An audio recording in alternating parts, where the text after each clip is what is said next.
विदेशी Lal entertainment. Balaji recording studio Jadavpur.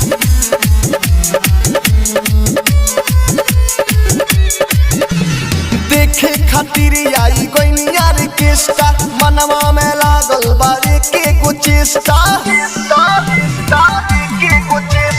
देखे खातिर आई गोइनिया रे केस्टा मनवा में लागल बारे के को चेष्टा बहरी भाग से मौका जान हमारा त मिलल बा समियाना के चोप मत गोपो राजा हो बिना छिलल बा। समियाना के चोप मत गोपो राजा हो बिना छिलल बा। समियाना के चोप मत गोपो राजा हो बिना छिलल बा। प्रेजेंटेड बाय विदेशी लाल एंटरटेनमेंट।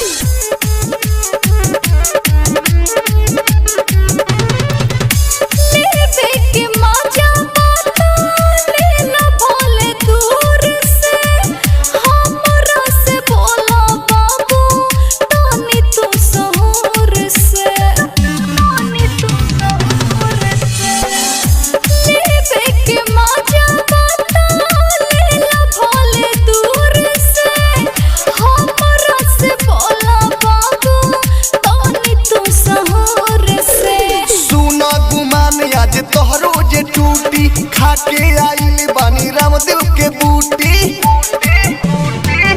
अहसन रूप देखी दिमाग मोरा हिलल बा।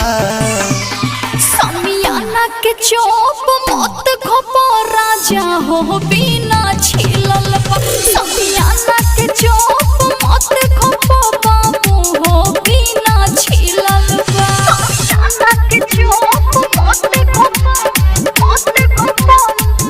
राजा हो बिना छिलल बा। Balaji recording presented by Jadavpur Videshi Lal entertainment. तोरे के सब दर्दी हम तो होई रसीली बिना खर्च कोइले बाबू कुछ न मिले। तोरे के सब दर्दी हम तो होई रसीली बिना खर्च कोइले राजा कुछ न मिले। यादव विदेशी के मानी लो बतिया माजा में कट जाई आजू के रतिया